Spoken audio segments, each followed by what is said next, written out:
श्री गुरु भक्ति योग।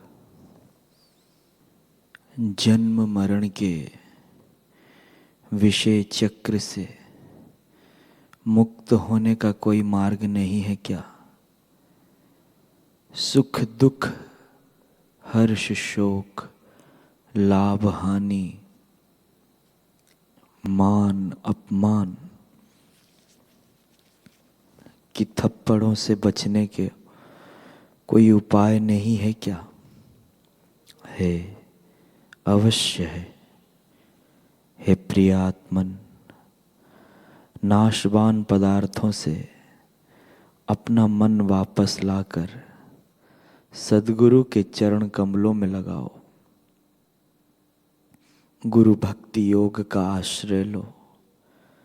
गुरु सेवा ऐसा अमोघ साधन है जिससे वर्तमान जीवन आनंदमय बनता है और शाश्वत सुख के द्वार खुलते हैं। गुरु सेवत ते नर धन्य यहाँ, तिनको नहीं दुख यहाँ न वहाँ। सच्चे सद्गुरु की हुई भक्ति शिष्य में सांसारिक पदार्थों के प्रति वैराग्य एवं अनासक्ति जगाती है, परमात्मा के प्रति प्रेम के पुष्प महकाती है। प्रत्येक शिष्य सद्गुरु की सेवा करना चाहता है, लेकिन अपने ढंग से। सद्गुरु चाहें उस ढंग से सेवा करने को कोई तत्पर नहीं है। जो विरला साधक गुरु चाहें उस ढंग से सेवा कर सकता है, उसे कोई कमी नहीं रहती। ब्रह्मनिष्ठ सद्गुरु की सेवा से उनकी कृपा प्राप्त होती है, और उस कृपा से ना मिल सके ऐसा तीनों लोकों में कुछ भी नहीं है। गुरु शिष्य का संबंध पवित्रतम संबंध है। संसार के तमाम बंधनों से छुड़ाकर वह मुक्ति के मार्ग पर प्रस्थान कराता है। यह संबंध जीवन पर्यंत का संबंध है। यह बात अपने हृदय की डायरी में सुवर्ण अक्षरों से लिख लो। सद्गुरु की चरण रज में स्नान किए बिना केवल कठिन तपश्चर्या करने से या वेदों का अध्ययन करने से वेदांत का रहस्य प्रकट नहीं होता, आत्मानंद का अमृत नहीं मिलता। सद्गुरु की सेवा किए बिना शास्त्रों का अध्ययन करना मुमुक्षु साधक के लिए समय बर्बाद करने के बराबर है। जिसको सद्गुरु प्राप्त हुए हैं, ऐसे शिष्य के लिए इस विश्व में कुछ भी अप्राप्य नहीं। सद्गुरु शिष्य को मिली हुई परमात्मा की अमूल्य भेंट है। अरे नहीं नहीं, वे तो शिष्य के समक्ष साकार रूप में प्रकट हुए परमात्मा स्वयं है। सद्गुरु के साथ एक क्षण किया हुआ सत्संग लाखों वर्षों के तप से अनंत गुना श्रेष्ठ है।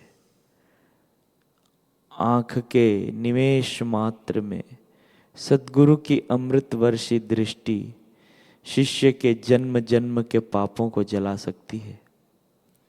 सद्गुरु जैसा संपूर्ण कृपालु हित चिंतक विश्व भर में दूसरा कोई नहीं है।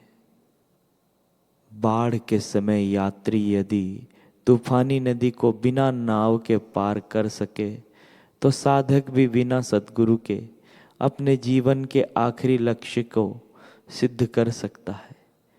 यानी ये दोनों ही बातें असंभव है। अतः प्यारे साधक, मनमुखी साधना की जिद करना छोड़ दो। गुरुमुखी साधना करने में ही सार है। सद्गुरु के चरण कमलों का आश्रय लेने से जिस आनंद का अनुभव होता है, उसके आगे त्रिलोकी का साम्राज्य तुच्छ है। आत्म साक्षात्कार के मार्ग में सबसे महान शत्रु अहम भाव का नाश करने के लिए सद्गुरु की आज्ञा का पालन अमोघ शस्त्र है। आत्म साक्षात्कार के मार्ग में सबसे महान शत्रु अहम भाव का नाश करने के लिए सद्गुरु की आज्ञा का पालन अमोघ शस्त्र है। सद्गुरु कृपा की संपत्ति जैसा दूसरा कोई खजाना विश्व भर में नहीं। सद्गुरु की आज्ञा का उल्लंघन करना यह अपनी ही कब्र खोदने के बराबर है। सद्गुरु की कसौटी करना असंभव है। एक विवेकानंद ही दूसरे विवेकानंद को पहचान सकते हैं। बुद्ध को जानने के लिए दूसरे बुद्ध की आवश्यकता रहती है। एक राम तीर्थ का रहस्य दूसरे राम तीर्थ ही पा सकते हैं। अतः सद्गुरु की कसौटी करने की चेष्टा छोड़कर उनको परिपूर्ण परब्रह्म परमात्मा मानो, तभी जीवन में वास्तविक लाभ होगा। गुरु भक्ति योग का आश्रय लेकर आप अपनी खोई हुई दिव्यता को पुनः प्राप्त करो। सुख दुख जन्म मृत्यु आदि सब द्वंद्व से पार हो जाओ। गुरु भक्ति योग माने गुरु की सेवा के द्वारा मन और उसके विकारों पर नियंत्रण, यह पुनः संस्करण। शिष्य अपने गुरु के चरण कमल में साष्टांग प्रणाम करता है। उन पर श्रेष्ठ फूलों की वर्षा करके उनकी स्तुति करता है। हे परम पूज्य पवित्र गुरुदेव, मुझे सर्वोच्च सुख प्राप्त हुआ है। मैं ब्रह्मनिष्ठा से जन्म मृत्यु की परंपरा से मुक्त हुआ हूँ। मैं निर्विकल्प समाधि का शुद्ध सुख भोग रहा हूँ। जगत के किसी भी कोने में मैं मुक्तता से विचरण कर सकता हूँ। सब पर मेरी समदृष्टि है। मैंने प्रकृत मन का त्याग किया है। मैंने सब संकल्पों एवं रुचि अरुचि का त्याग किया है। अब मैं अखंड शांति में विश्रांति पा रहा हूँ, आनंदमय हो रहा हूँ। मैं इस पूर्ण अवस्था का वर्णन नहीं कर पाता। हे पूज्य गुरुदेव, मैं अवाक बन गया हूँ। इस दुस्तर भवसागर को पार करने में आपने मुझे सहाय की है। अब तक मुझे केवल मेरे शरीर में ही संपूर्ण विश्वास था। मैंने विभिन्न योनियों में असंख्य जन्म लिए।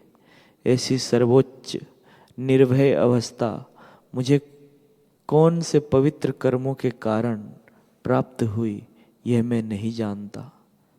सचमुच यह एक दुर्लभ भाग्य है। यह एक महान उत्कृष्ट लाभ है। अब मैं आनंद से नाचता हूँ। मेरे सब दुख नष्ट हो गए हैं। मेरे सब मनोरथ पूर्ण हुए हैं। मेरे कार्य संपन्न हुए हैं।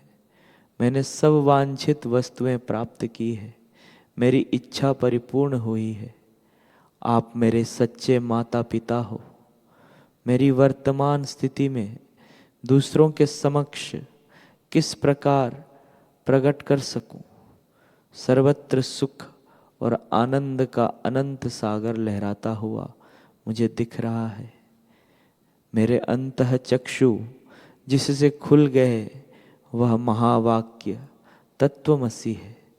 उपनिषदों एवं वेदांत सूत्रों को भी धन्यवाद, जिन्होंने ब्रह्मनिष्ठ गुरु का एवं उपनिषदों के महावाक्यों का रूप धारण किया है।